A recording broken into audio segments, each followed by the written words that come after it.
Hey, how you doing? My name is Tori Little, and we're here listening to Local Vibes. Thank you so much for coming in. It was an absolutely amazing performance Thank and you.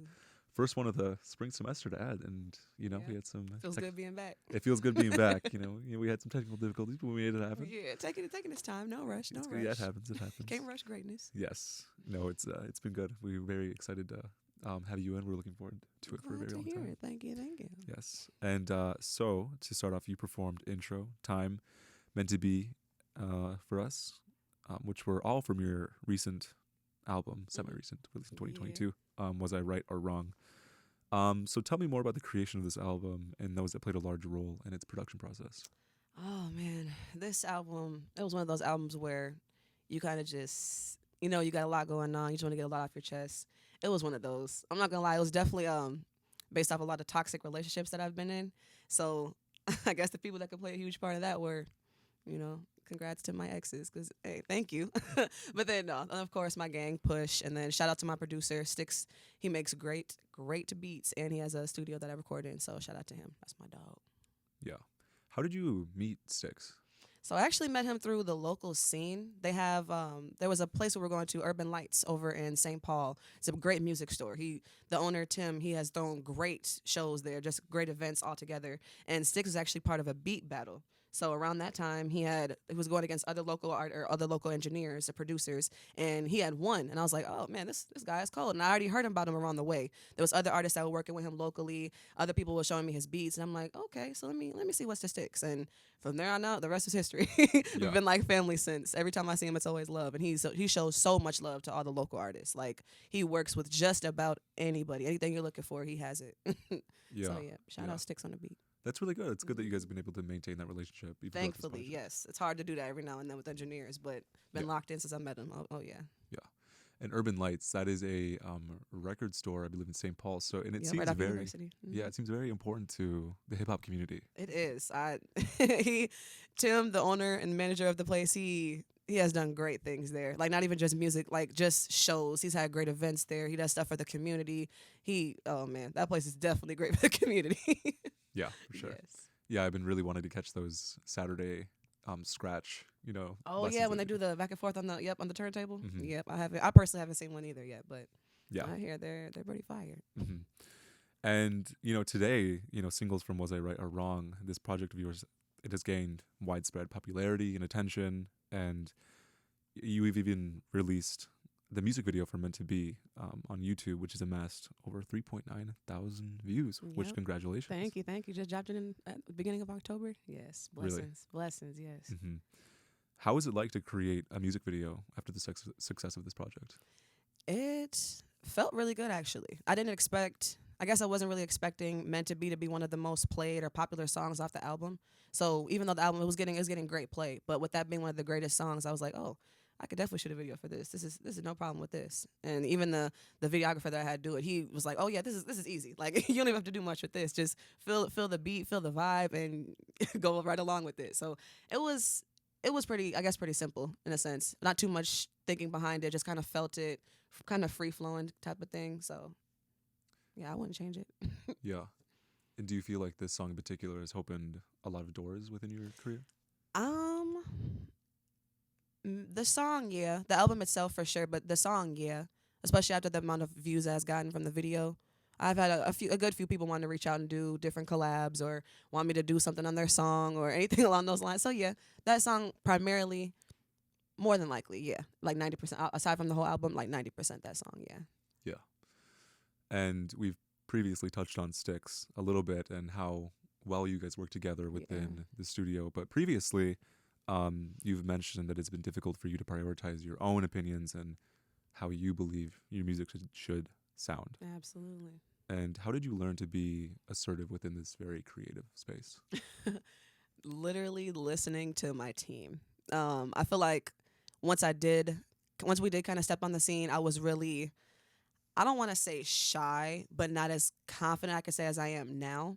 And it was always because I'm constantly worrying about what the next person is thinking, what the next person wants to hear, should hear, needs to hear. But they're constantly telling me like, no, what you're doing already is good. Keep pushing through with that. Of course. But keep pushing through with that. Stick with that. Don't listen to what everybody else is doing. Yeah, they got their own thing going on, but worry about what makes Tori Tori. Worry about the sound that you have and the sound you're creating. And of course, it's not going to change overnight. Don't get me wrong. It's still, I feel like I'm still progressing over time. But the more I practice, the more that I feel like something sounds like me, the better it gets. So if I'm listening to a song, if I'm working on something, I'm like, this ain't me. This isn't my style. It's easier for me to just kind of like shift back into, okay, yep, this is me. This is what I should be working on. I'm worried about what the next person wants to hear. This sounds good to me. This is what I need to work on. So it wouldn't have been, I could have been able to do it, don't get me wrong, but it definitely wouldn't have been as easy or as fast if my team wasn't behind me. Yeah. Yeah. That's good. Yes. It's really good that they've been able to have your back. In that way. Yeah. Yes. Absolutely. And having listened to Was I Right or Wrong, I've been able to see influences from contemporary R&B, but also old school R&B artists as well, right? Got Lauryn Hill and Yup. Erykah Badu, and I would really like to hear about how they have influenced this world you're trying to create, these sounds that you were trying to put into your own music. Oh man, just I can't even put words to it. Just their style alone, it just kind of naturally sticks with me, I guess. Like I don't have a problem listening to any other like hip hop or R&B or anybody else, but with those particular kind of artists, their sound just kind of like I don't know, like touches my soul if it makes sense. It's really inspiring. It's natural for me to kind of gravitate to them. I don't even know. I can't even put words to like natural. Aside from especially Erykah Badu and Lauryn Hill, them because I hear them all the time. I grew up on them, so I don't.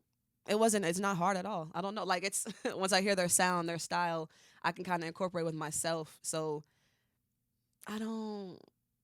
I don't know. I can't put words to that one. Yeah. Aside from that, I could just feel them. Their sounds, the instruments that they use in their songs, different styles that they're able to do.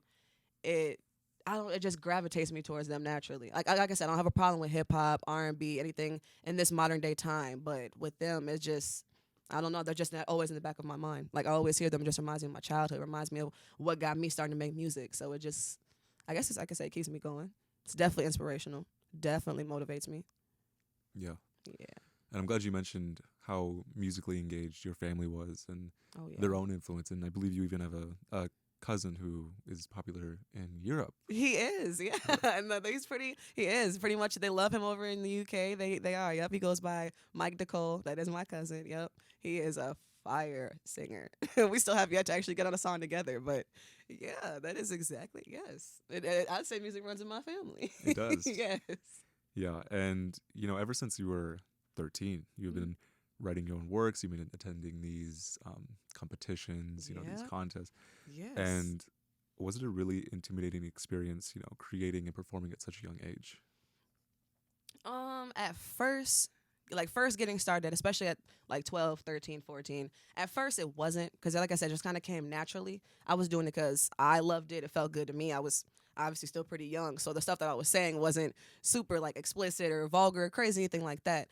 But I would definitely say as I got older, it wasn't, I wouldn't say intimidating to me per se, but other local artists or anyone else around me who could have been doing it longer than me or may have more experience than me, I could say was intimidated for their own reasons. But for me personally, not really, no, because I've always kind of had that natural gravitation with the older generation and the younger generation. So naturally, for me personally, coming up from probably 12, 13 to 17, 18, it wasn't really too much intimidation on my end. But then as I'm becoming an adult, I'm making different kind of style of music. I'm interacting with more people, networking with different people. It kind of does at some point because it's like, wow, like they're the same age as me or they doing the same thing I'm doing, but how they further than me, they're doing this. But it's not even, it's just worried about what I can do, worried about what's best for me and how I can make myself, I don't want to say intimidate others, but how I can be greater for myself in a sense. But as far as being intimidating for me personally, as I got older, yes, but as a child, when I first started, no. Like I said, it was really just for what I enjoy doing. It was what I was doing in my free time. It's something that I love. But definitely, as I was getting older, it's like, oh, okay, the heat's on. I'm seeing the game for what it is. All right. Yeah. But yeah, I don't know. It just depends on how you look at it. whatever path you choose to take, I'd say. Yeah.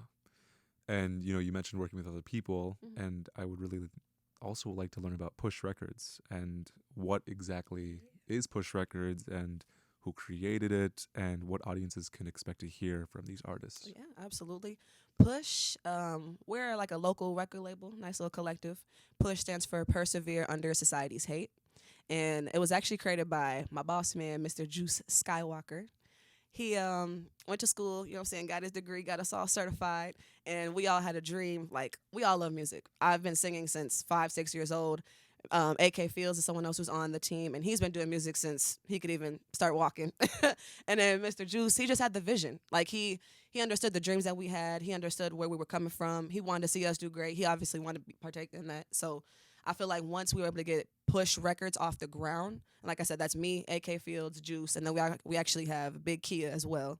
Big Kia, 2 G's, 2 A's. That's my sis. So if you know who that is, she's also with Push. Um, yeah, I feel like we're a great collective overall. We're very diverse. I feel like we all have our own little style. We all have something we can bring to the table. We all can benefit from each other and learn from each other. Definitely be on the lookout for Push in 2024. We're I'm not gonna say stepping on necks, but we're making our rounds. Yeah. Best way to put it, respectfully. Yeah, it's exciting to hear. And you've talked about how it's a very common theme within your music to talk about these negative experiences that you've had within your own relationships. Yeah. And do you offer any specific pieces of advice for people that may find themselves in a similar situation? Um, keep pushing forward. Keep pushing forward. It's okay to look back. It's okay to reminisce. Don't live in the past. Time is something you're never gonna get back, but it's always guaranteed. Keep pushing forward. Keep looking forward. Keep moving forward. It's always gonna get better. It may not feel like it. It may not sound like it. It might sound very cliche. Keep pushing. Keep moving forward. Best way to put it. Yeah. All right. Well, thank you so much for coming in. Yes, thank you guys. Do you have anything coming up? Any shows? Any music? Actually, 2024, I will be headlining quite a few shows. I'm not gonna say too much, but Push alone is gonna shake the room a little bit. But yes, I will be on quite a few shows this year, so I'm just gonna be on the lookout for that and another project. I can't say when either though. All right. Thank you very much. Thank you.